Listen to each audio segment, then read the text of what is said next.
année, en 2019, on ressuscite le Fufu, qui avait eu beaucoup de succès entre 1974 et 1995 à peu près. Le Fufu avait été inventé par Roger Viribabel en 1975. L'objectif du Fufu au départ, c'était de montrer qu'il y avait un cinéma underground. Il y avait une personne qui a repris après Roger Viribabel le Fufu, qui s'appelle Michel Rémy. Et lui, c'était peut-être la personne la moins connue, mais le plus important du Fufu, parce qu'il organisait tout. Et son objectif était de faire en sorte qu'on puisse comprendre que le cinéma, c'était tout à fait autre chose que ce qu'on pouvait voir soit à la télé, soit dans les salles. On parlait à l'époque d'expanded cinéma, c'est-à-dire qu'on projetait des images avec des projecteurs de 16 mm sur des murs, sur des ballons, sur des toiles d'araignée. Dans les années 90, quand le festival a continué, il a pris une autre allure, on va dire.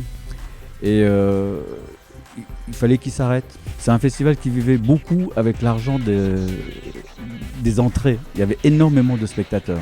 Mais petit à petit sont arrivées donc de nouvelles chaînes télé, de nouvelles façons de voir des films. La vidéo a commencé à exploser. Donc le public s'est moins retrouvé dans ce principe de festival. Au début de l'année universitaire, Régis Latouche et Henri Gigou, donc le directeur de l'IECA et l'ancien président du Fufu, sont venus nous voir parce qu'ils avaient dans l'idée de remonter le festival du Fufu qui avait explosé Nancy pendant 20 ans. Régis Latouche et moi, on a eu tout de suite l'idée que c'était pas à nous de nous occuper de ce festival.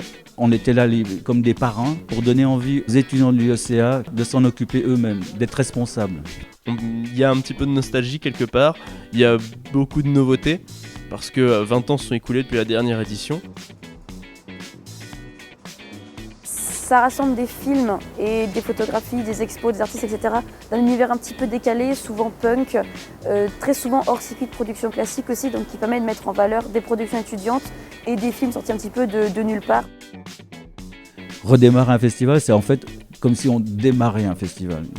On démarre totalement à zéro. C'est pas parce que le nom existait il y a 35-40 ans que les choses sont simples. Il faut tout redémarrer à zéro. L'édition du coup, c'est l'édition un petit peu brouillon, crash test, pour voir si justement ce festival a encore du potentiel, si on peut ressusciter d'une part l'âme du festival, donc la vieille âme qui date de 90, tout en lui donnant un petit coup de jeune, une sorte de nouvelle fraîcheur qu'on pourrait apporter avec justement des productions étudiantes, des jeunes réalisateurs, peut-être des premières créations. Le principal étudiant, on va dire acteur de la renaissance du festival, c'était Léo Curé, qui dès le mois de septembre du coup a commencé à travailler sur le projet. Et je suis arrivée à peu près un mois plus tard. Avec au-dessus de nous les deux parrains, Henri Gigou et Régis Latouche, se sont ajoutés beaucoup d'étudiants qui nous ont aidés pour la communication, la programmation, etc. Et aujourd'hui, donc, et depuis un mois à peu près, donc un mois avant le festival, on était presque entre 20 et 30 étudiants à travailler comme bénévoles, organisateurs, programmateurs, etc. Encore une fois, le public, c'est majoritairement les étudiants, c'est pour ça qu'on fait ça à l'IECA. Quand on a fait la programmation et qu'on a visé justement ce public et en même temps cette programmation étudiante, on a pensé à Maxime Sanchez qui a fait la licence art du spectacle de Metz et qui du coup a réalisé un moyen métrage qui s'appelle Save Our Soul et du coup on lui a programmé une séance à part entière pour permettre de faire connaître son film et pouvoir montrer aussi que de jeunes réalisateurs encore étudiants font déjà des grandes créations. Et dans la même branche, on a fait du coup un appel à projet et on a eu beaucoup de courts-métrages en bonne partie étudiants. C'est une super chose, il en faut plus des projets comme ça, des festivals où on a vraiment l'occasion déjà de montrer ses propres projets, de pouvoir découvrir d'autres personnes, de pouvoir d'éventuels collaborateurs plus tard.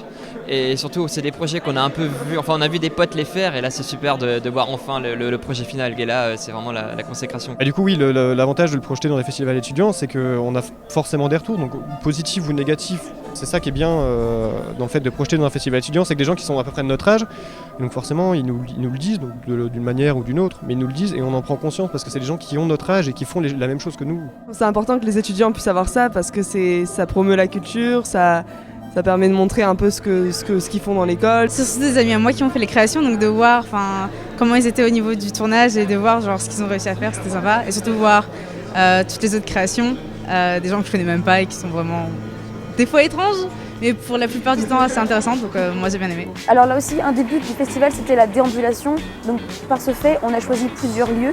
On a aussi, on travaille ici en partenariat avec le Caméo, donc le cinéma d'art et d'essai de la ville, qui fait tous les jours 2 projections de films, dont des avant-premières.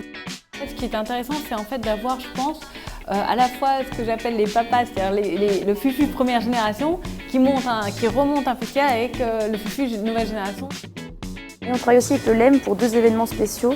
On fera une soirée Rocky Horror Picture Show. Blonde hair and a tan, he's good for a living man. Attention, I'm just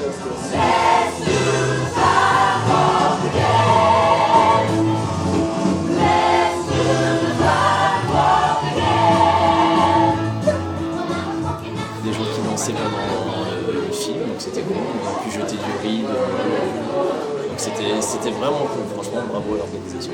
Bah, c'était vachement chouette. Les jeunes étudiants comme ça, comme nous, faire ça, c'était assez fou. Enfin, je les ai vus bosser depuis des mois dessus et je pense que c'était la première année où il faut se roder et après, ça peut être que mieux. Si je regarde les spectateurs qui viennent au Fufu cette année, il y a 2 catégories. Il y a ceux de ma génération qui vont dans les séances de cinéma, qui posent des questions aux réalisateurs, c'est bien. Mais il y a surtout une nouvelle génération qui ne vient pas pour ça, mais qui vient pour s'éclater ou pour se montrer, faire quelque chose. Je suis assez contente que le Fufu soit revenu en fait, parce que le Fufu avait un peu disparu. Et genre là, on a vraiment mis énormément de choses en place pour qu'il revienne et qu'on puisse justement avoir la possibilité de voir beaucoup de courts-métrages ou longs-métrages un peu étranges mais un peu cool.